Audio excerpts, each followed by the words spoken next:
نضفنا الشوز ده من كده لكده.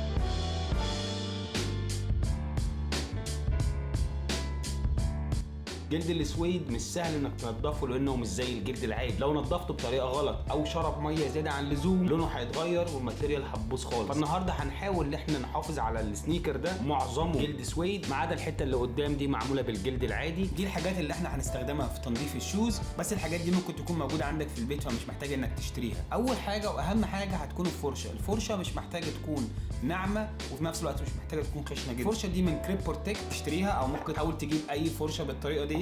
اما بالنسبه للصابون او السوليوشن اللي هنحطه ننضف بيه الشوز هو من كريب بروتكت برضو، هو فعال مش وحش، بس انا شايف برضو ان انت ممكن تستخدم مسحوق غسيل بس لازم يكون سائل، حط منه قليل جدا ما تحطش كتير بحيث يعمل رغوه معاك مش اكتر. هيبقى معانا فرشه معدن عشان نقدر نطلع بيها الشعر بتاع السويد بعد ما نحط عليه الميه، في نفس الوقت هننضف بيها الاوت سول او نعل السنيكر عشان بيستحمل المعدن. هو دول مهمين جدا لانك انت لما تحط شو تري في الشوز ذات نفسه هتقدر تضغط من على التو بوكس، الجلد مش هيخش معاك لجوه، وفي نفس الوقت دي بتاخد نفس شيب الشو وبتعالج برده شويه من الكريسنج او التجعيد اللي بتحصل في اول السنيكر. استخدم مقص عشان لو في اي حاجه مثلا في فتله زياده ممكن نقطعها، وفي نفس الوقت برده على الناب بتاع السويد او شعر السويد بالمقص. شيل الرباط، كده الرباط ده وسخ جدا.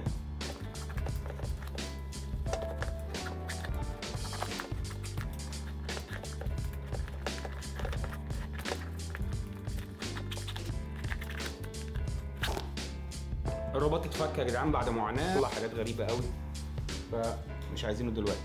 بعد كده الشو تري تقدر تحطها جوه هنا عشان تعدل شيب السنيكر. بعد كده هنبتدي ننضف السنيكر بالفرشه تكون ناشفه.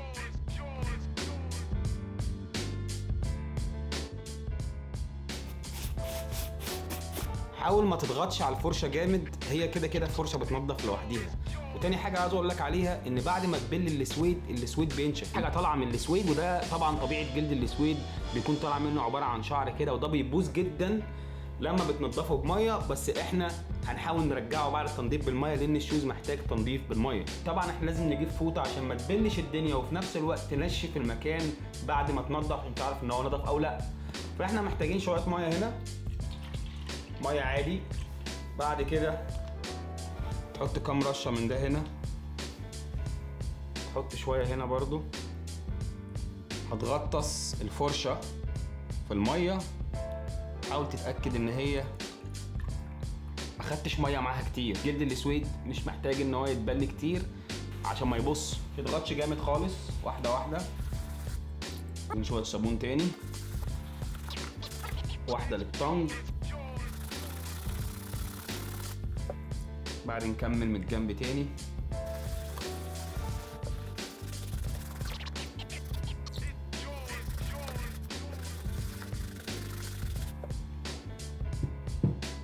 دلوقتي احنا بنشيل الصابون عشان نعرف احنا عملنا ايه.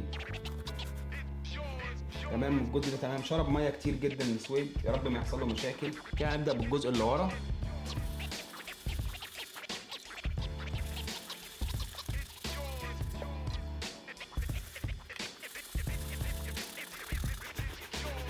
انا مش بضغط على فكره، بس بعمل بسرعه. الحته اللي قدام دي عايز تتنضف، في حته هنا بحاول انضفها مش عايز تتنضف. لو في حاجه ما نضفتش معاك في السويد وشويه عامله بقعه، حاول تستخدم دي وتضغط عليها عادي. ابتدت تطلع حاجه بس شويه كمان. تعال نخش على الميد سول والاوت سول بتاع السنيكر. انا عارف كده دول بيتوسخوا بس ننضفهم برضه عشان ايه، احنا كده بننضف يعني. ده انت ما عندكش مشكله انك تضغط جامد عليه.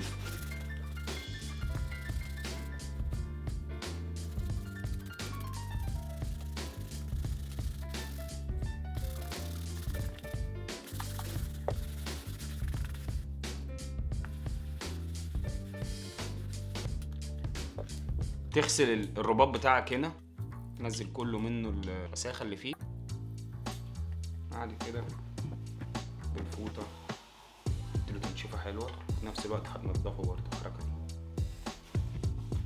هنخليهم الاثنين ينشفوا، بعد كده نرجع نكمل. انا شايف ان هو نضف كتير جدا عن الاول. ابتديت شلت الحاجات اللي كانت من ورا ديت، الزلط وكل الحاجات اللي كانت ورا دي مش مهم انك تشيلها، كده كده تلبس السنيكر تاني، بس انا قلت نضفها بالمره.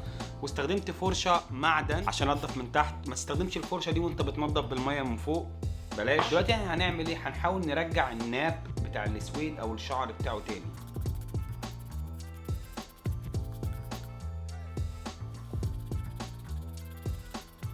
بص بقى، بعد ما عملتها بالفرشه ديت ورجعت الناب بتاع السويد، الشعر بتاع السويد بيتحرك مع ايدك وناعمت جدا. بص الصوت، بص هنا خشنه ازاي، خشنه جدا. بص في فرق، انا سامع فرق. والله ما توقعتش انه هيوصل للدرجه دي. عارف انا بوظت كام شوز سويد زمان وانا عشان كنتش اعرف المعلومات دي خالص. كان عندي سنيكر اسود اديداس زمان، فكان اسود، كان دايما يطلع بقى فيه الاسود بتاعه ينشف ويطلع وبر ابيض منه. حطيته في الغساله بقى لون ابيض. انا مش بخلي السنيكر بتاعتي توصل للدرجه دي، بس انا بصراحه كنت حاطط في دماغي ان انا عايز اعمل لكم فيديو ازاي تنضف السويد ماتيريال، وكنت عايز اعرف برضو السويد ماتيريال بتاعت الشوز ده هل هتنضف كويس والكواليتي بتاعته حلوه او لا. بالفعل طلعت حلو، وانا شايف النتيجه حلوه جدا. في جوردن 4 عندي مات تقريبا، فهنعمل له ريستوريشن وهنرجعه للحياه تاني. مش هيكون تنظيف بس، هيبقى ريستوريشن للشوز كله. خليك متابع، اعمل سبسكرايب عشان تشوف الفيديو اللي جاي، وبعد ما تشوفه اعمل ان سبسكرايب، مفيش اي مشكله. السلام عليكم.